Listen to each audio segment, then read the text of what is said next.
Jaxson Dart, Brian Burns, and the New York Giants host Christian McCaffrey, George Kittle, and the San Francisco 49ers in an NFC matchup. Now, for the 49ers, it looks like, once again, Brock Purdy will miss a game. Mac Jones has played serviceably well. He's been winning games at quarterback. Last week against Houston, they just ran into a buzzsaw of a defense that really limited their ability to score points in the beginning of that game. They went punt, punt, punt, and it was the type of slow start that you really just can't have in a big road environment. They were 5-2 going into that game, feeling good about themselves, playing a 2-4 Texan team. But we have to be honest with ourselves. That Texan team is better than their record has indicated. They've had a couple of tough losses, and they bolster one of the best defenses in football. For New York, you really feel for this organization, specifically for Cam Skattebo, with that ankle injury, just absolutely gruesome and horrific. And for one of the better guys in the league, and such an awesome story.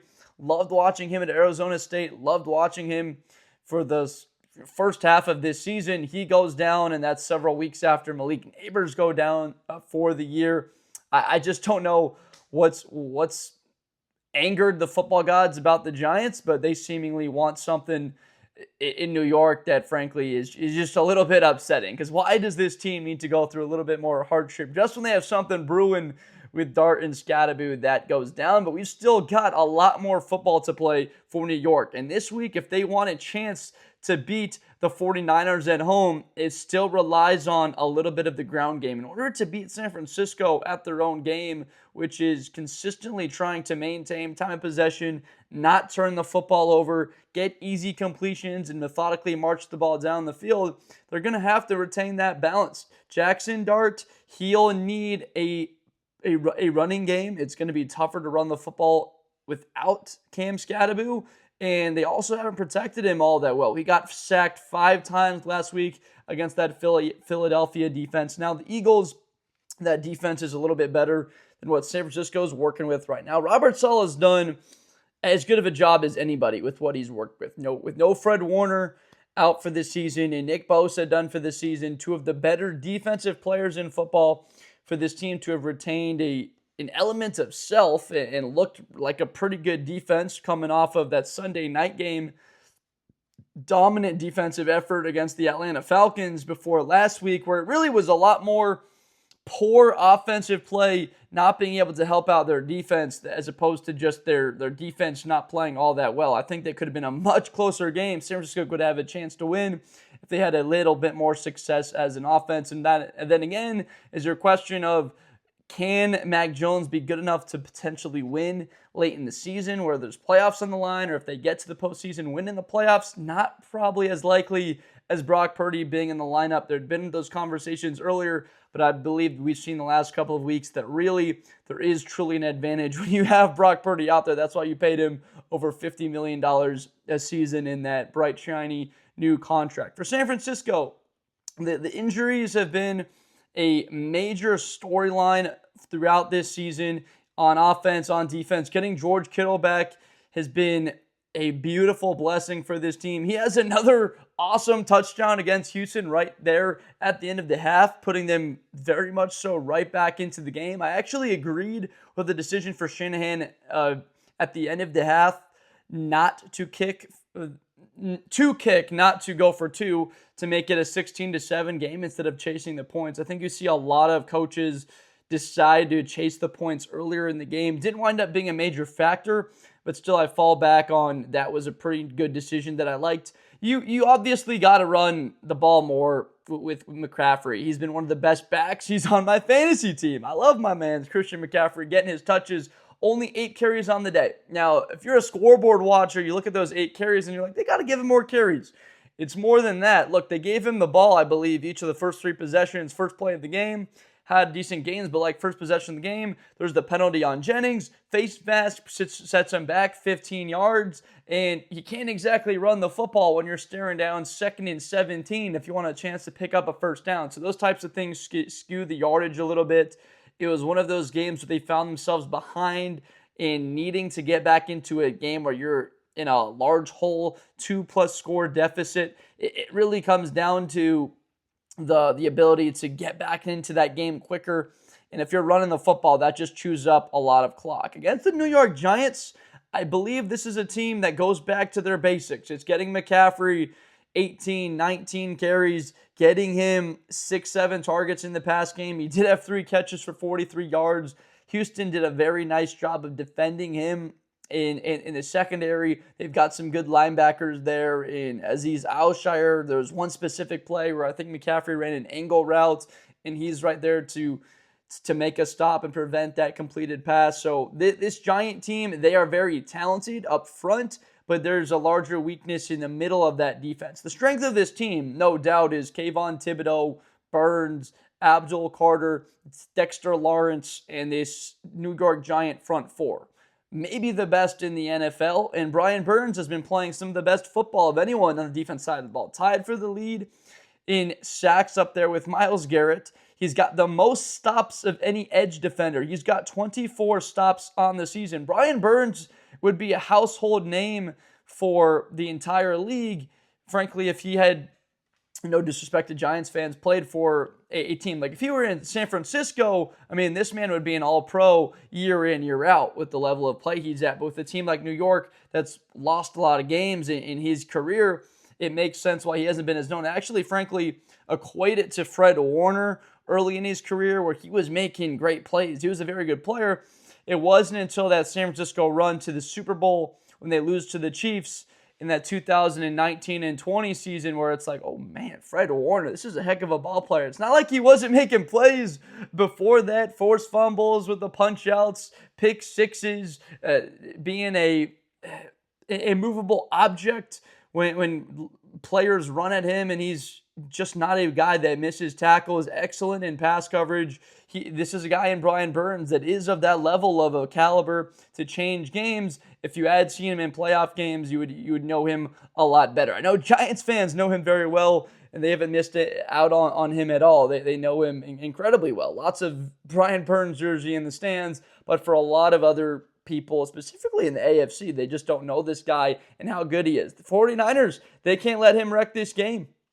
This is a Giant front that is multiple in what they can do. The pressure comes in a lot of different ways. Stunts that they like with a player like Abdul Carter that can play off the ball, and you've seen him do that the entire season and then come up onto the line on third down sets to rush the passer. He's a little bit of a chess piece there. It was like a spot in the draft where I remember the conversations about Travis Hunter versus Carter. Frankly, go back to that. I'm not so sure that they missed out on getting Abdul Carter at the 3 spot than Travis Hunter, just because this is a guy on the defensive side of the ball that can truly turn into one of the better defensive players in the league on this defense. I think this is a very tough matchup for both teams that it looks like Mac Jones will be playing. He's going to have a tough day, but again, if you think about the San Francisco style offense that I mentioned at the beginning of the video, it's getting the ball out quick. How do you mitigate a very good pass rush that the Giants have? Well, it's running the football. It's getting your offensive linemen going downhill, attacking out off the line of scrimmage instead of protecting and being defensive. They get to go on the attack, and they get to play downhill and start to insert themselves into this game. I think the 2.5-point line is great. I see a tight football game in the fourth quarter. There's just too much on that side of the ball for San Francisco as an offense that they have right now working with McCaffrey and George Kittle. It makes me think that they would get blown out by New York, and then the same thing for New York with the injuries that they've had as an offense to make me think that they blow out this 49er team and they're just going to pile on the points. Maybe next year this is a team that's in consideration at the beginning of the season. That could be a fun, hot topic pick for a team that makes a run to the playoffs or maybe challenges Washington and the Philadelphia Eagles at the top of the division. They absolutely might have been able to do that if you didn't have the injuries to Neighbors and Scadaboo, but that's the realistic nature of the NFL. Injuries do happen, and you have to deal with that. It's one of the sad realities of the sport when you have a physical game. I'm going to take the San Francisco 49ers to win this game. The 2.5-point spread as of right now of the recording of this, I think that's fine. I'm going to take them to cover. I think that San Francisco gets the win 24-20. I've got faith that defense can hold up against Jaxson Dart, keep him in the pocket, And if I'm the Giants, I'm trying to get him outside the pocket. Take advantage of no Fred Warner there flying around as a freak athlete across the ball, trying to decapitate people. Get Jaxson Dart's legs continuously involved. 8-9 carries for him I like. And then on the opposite side of that, I like Christian McCaffrey getting a whole bunch of targets in this game. Get him 25, 28, 29, 30 total touches in this one, and that bodes well for San Francisco in a game that they got to win. They're looking at the NFC West now, and they're looking up at the Rams. They're looking up at the Seattle Seahawks. They get to play both those teams once again. They've already beaten, have to keep pace in that division. They'll potentially have tiebreakers. It depends on how everything shakes out in that division. Well, this is a game you can't lose if you want to wind up as the NFC West champion, as well as a run to the playoffs. There's a couple of teams right behind San Francisco, maybe Chicago right now. They've got a couple of easy games coming up. They got the Giants actually in a couple weeks after their Bengals game. That looks like a team that might be able to start getting hot and playing good football. They've won 4 of their last 5. So San Francisco, this team's got to get a win on the road. Frankly, if I consider this to be a playoff team or someone that can be a dangerous threat in the NFC, this is a game they have to win. And then for New York, it's just those valuable reps for your quarterback. Your young rookie guy in Jaxson Dart. How many valuable snaps can he have? A tight game in the fourth quarter, making valuable third down conversions, to distributing the football to Robinson and to Slayton and to Bellinger, getting them the ball on time and showing some of that anticipation that you've seen from him that you really like. He played fine against Philadelphia, just a really tough, I guess, second quarter for that game. It started out fine. They were even at the end of the first quarter, and then Philly just sort of piled it on there in the second. They took what was an 11-point lead to half. It just felt like they weren't going to come back from that on the road. The way Jalen Hurts was efficiently moving the football, he had 180 yards, 4 touchdowns, and a very efficient passer rate. Even without A.J. Brown, it just felt like Philadelphia was never in doubt to win that game. So I'll take San Francisco, like I said, 24-20. Let me know down below in the comments who you think wins this game. Am I wrong? Does New York pull it out? Do they pile it together for their man Cam Scataba and get this home win? Or do the San Francisco 49ers pull it out and you agree with my prediction? I appreciate you so much for watching. If you have not already, please subscribe for more content with Blitz with Blender. I'm Josh Blender. We make NFL preview and prediction videos for every single game of the NFL season. Also get a lot of college preview and predictions done. So get down there in the comments, engage, like, subscribe for more in the future. And I will see you next time. Thank you so much for watching. Best player in college football. That Georgia and Ohio State game, New Year's Eve, is going to be a classic. Josh Blender. Hi, everybody. I'm Josh Blender.